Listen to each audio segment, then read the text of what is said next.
Movie की शुरुआत होती है जब एक लड़का थॉमस लिफ्ट से ऊपर आता है। लिफ्ट उसे एक खुली जगह पर छोड़ती है जहां पहले से कई लोग मौजूद होते हैं। ये सभी लोग एक विशाल मेज के अंदर कैद है। थॉमस भागने की कोशिश करता है लेकिन उसे जल्द ही एहसास होता है कि वह यहाँ फंस चुका है। उसकी मुलाकात एलबी से होती है जो बताता है कि हर महीने कोई न कोई इस बॉक्स में ऊपर आता है और उन सभी को अपनी पिछली जिंदगी के बारे में कुछ भी याद नहीं रहता।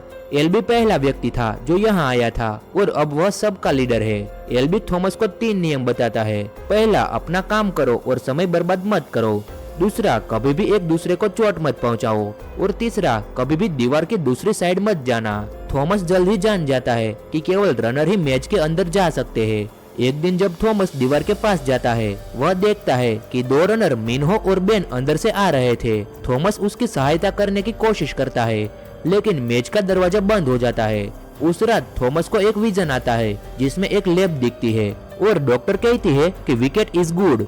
सुबह थॉमस और एलबी दीवार के पास जाते हैं जहां उन सभी लोगों के नाम लिखे होते हैं जो मैच में फंस चुके हैं। जिनकी मौत हो चुकी है उसके नाम को क्रॉस कर दिया जाता है। थॉमस न्यूट से कहता है कि जरूर कोई न कोई रास्ता होगा जिससे वो बाहर निकल सकते हैं। न्यूट बताता है कि उन्होंने हर संभव कोशिश की है लेकिन कोई फायदा नहीं हुआ। एक दिन थॉमस पर बेन हमला करता है जो कि ग्रीवर के डंक की वजह से इन्फेक्टेड हो चुका है। ग्रीवर के डंक से इन्फेक्टेड होने पर व्यक्ति का दिमाग उसे कंट्रोल में नहीं रहता और वह वायलेंट हो जाता है जिसे चेंजिंग कहा जाता है।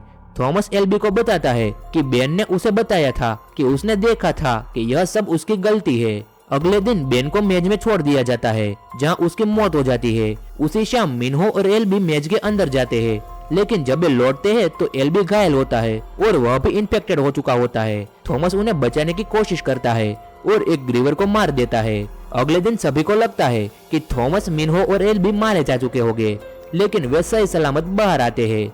फिर लिफ्ट फिर से ऊपर आती है और इसमें एक लड़की होती है टेरेसा जिसके हाथ में एक नोट होता है कि वह आखिरी है और इसके बाद कोई नहीं आएगा।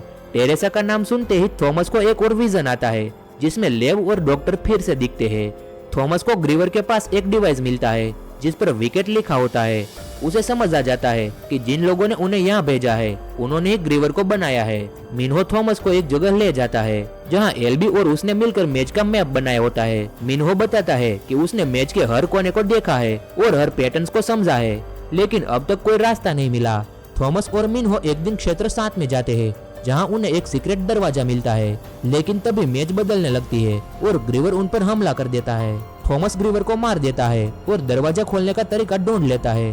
अंत में थॉमस और उसके दोस्त मेज से बाहर निकल जाते हैं और एक लैब में पहुंच जाते हैं जहां कई लाशें पड़ी होती है। वहां उन्हें एक वीडियो मैसेज मिलता है जिसमें डॉक्टर बताती है कि उन्होंने मेज का ट्रायल पूरा कर लिया है।